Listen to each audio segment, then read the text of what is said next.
হচ্ছে এই রাজ্যের ভবিষ্যৎ প্রজন্মের সেই ছেলেটার জন্য সংবিধান যাকে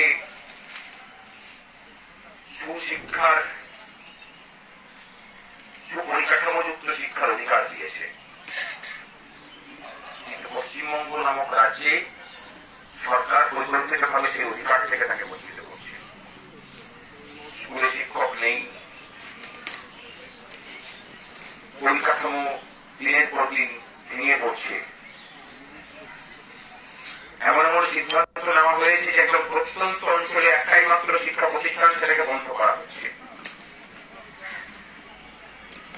অনশন এবং অবস্থান চলছে সেই মানুষগুলোর জন্য যারা অসুস্থ হয়ে পড়লে তার চিকিৎসা যোগানোর খরচা তার নিজের নেই। আমরা চাই যে সেগুলোকে ডাক্তার এবং নার্সে করে উঠুক, রাষ্ট্র তার দায়িত্ব পালন করুক।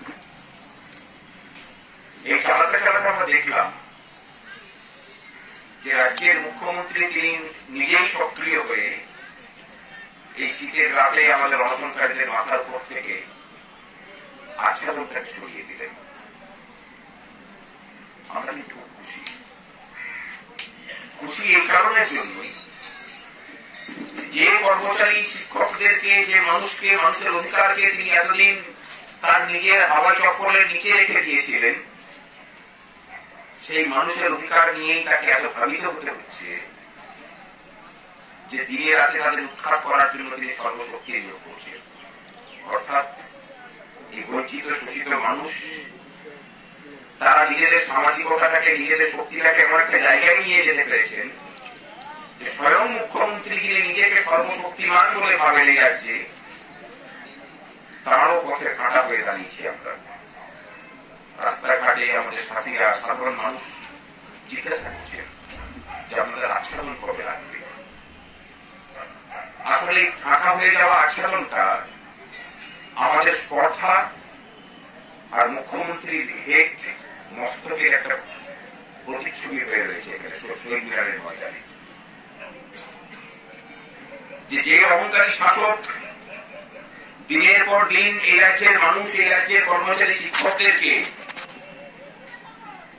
পিছিয়ে ফেলে তাদের অধিকার থেকে বঞ্চিত করে শেষ করতে চেয়েছেন, আজকে তাদের কাছেই তার অহংকারের দর্প চূর্ণ হয়ে মাটিতে মিশছে। মাথার উপর ছাদ দিয়েছে, ময়দান ছাড়া কিন্তু করতে পারেনি। এবং মাথার উপর ছাদ দিয়েও যখন দেখলেন যে না, উৎখাত করা গেল না, তাকে ভয় পেয়ে 36-এর মধ্যে অন্তত 4% হাত থেকে খুলতে হয়েছে। মিথ্যা কথা বলুন, কিন্তু বলতে হয়েছে যে 5 লক্ষ পদে আমি নিয়োগ করব। যদিও সেই 5 লক্ষ পদে নিয়োগের জন্য বাজেটে কোনো প্রভিশন রাখা হয়নি। কোন খাত থেকে সেই 5 লক্ষ মানুষের বেতন হবে, বাজেটে তার কোনো প্রভিশন নেই।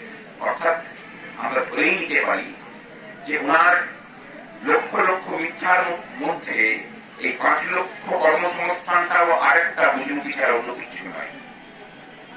লড়াইটা আমরা চালিয়ে নিয়ে যাচ্ছি, লড়াইটা চালাচ্ছেন আজকে 22 দিন ধরে না খেয়ে থাকা আমাদের 3 জন সাথীরা।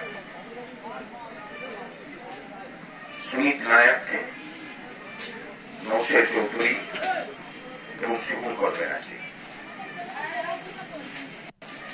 যতদিন যাচ্ছে তাদের স্পর্ধা বাড়ছে, যতদিন যাচ্ছে আমাদের উল্টো দিকে থাকা শাসকের স্পর্ধা যে ভারত